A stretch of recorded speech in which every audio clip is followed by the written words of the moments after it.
नमस्कार दोस्तों, उषा की आवाज चैनल में आप सभी का स्वागत है। हमारी आज की कहानी है दूसरी शादी। मेरा नाम नम्रता है और मैं एक मध्यम परिवार की बेटी हूँ। मैं एक छोटे से शहर में रहती हूँ। मेरे पिताजी ने बहुत मुश्किल से हम 3 बहनों को बड़ा किया है। फिर समाज का परिवार पर दबाव होता है शादी का। मेरे पिताजी ने मेरी शादी कर दी। मेरे पति अखिल का घर भी छोटा था। वो एक प्राइवेट कंपनी में नौकरी करते थे।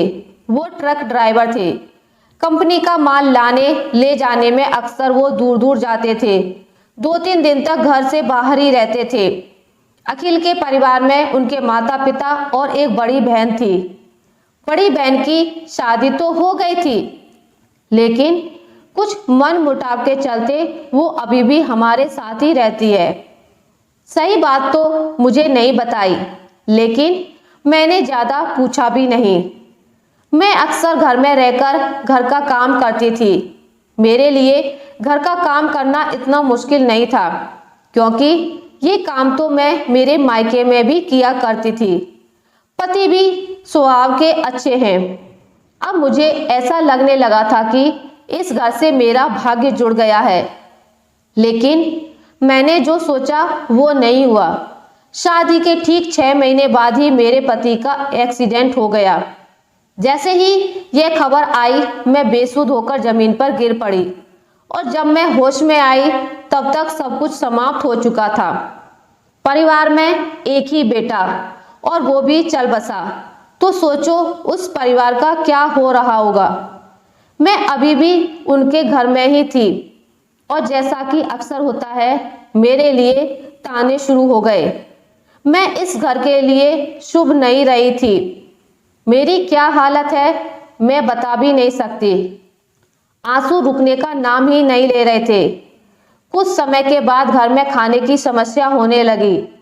उनके पिताजी की पेंशन से इतना नहीं हो पाता था, तो उन्होंने मुझे मेरे मायके वापस भेज दिया।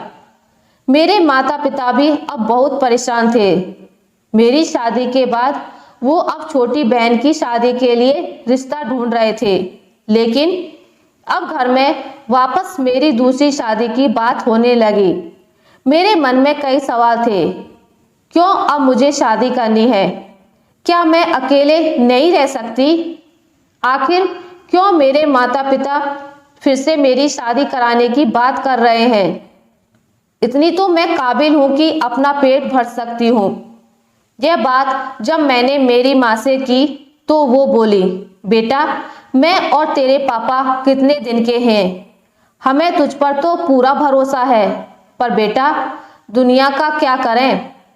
माँ की बात मैं पूरी समझी नहीं, लेकिन इतना तो पता है कि माँ बाप हमेशा अपने बच्चों का भला ही सोचते हैं। समाज में बात तो फैल ही गई थी, इसलिए कोई रिश्ता नहीं मिल रहा था।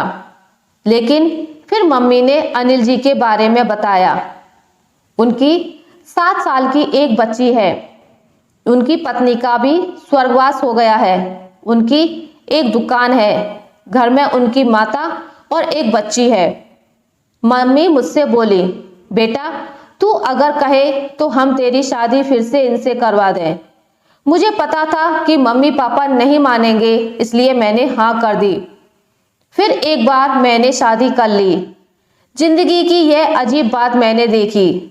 जब आप बहुत कुछ अच्छा सोचकर रखते हो तब वैसा नहीं होता, और जब कुछ नहीं सोचते तब अच्छा होता है। मैंने भी सोच लिया था कि मेरी जिंदगी में खुशी नहीं आएगी। मैंने सोचा था मैं जहां जाऊंगी मुझे दुख मिलेगा। यह मानकर ही मैंने शादी की, लेकिन ऐसा नहीं हुआ। अनिल जी के घर में मुझे अजीब सी शांति मिली। उनकी बच्ची बड़ी प्यारी है। जब से मैं आई तब से बस नई मम्मी बोल के मुझसे ही चिपके रहती है। सास का थोड़ा ख्याल रखना पड़ता है, बीमार रहती हैं। अनिल जी ने तो शायद ठीक से अभी तक मेरा चेहरा भी नहीं देखा। मैं समझती हूँ हम दोनों का एक ही दर्द है, इसलिए मैंने भी उन्हें कुछ नहीं कहा। सिर्फ घर का काम और बच्ची, यही मेरी जिंदगी हो गई है। समय में बड़ी ताकत होती है। समय सबसे बड़ा मरहम है। धीरे धीरे सब कुछ ठीक करता रहता है। जाने वाले याद तो आते हैं, लेकिन समय उस घाव को भरता रहता है। मेरी दूसरी शादी को अब 2 साल हो गए हैं और मेरी दोनों बहनों की भी अब शादी होने वाली है। जिंदगी फिर से पटरी पर आ रही है, हंसी चुपके से लौट रही है। जिंदगी मौके देती है, जो होना होता है उस पर हमारा कोई जोर नहीं होता है, पर उस समय अपने आप को संभालना बहुत जरूरी होता है। आप बस आगे बढ़िए, जिंदगी खुश रहने के लिए और भी मौके देती है। अभी इस समय बुरा है तो सब कुछ खत्म, ऐसा मत सोचिए।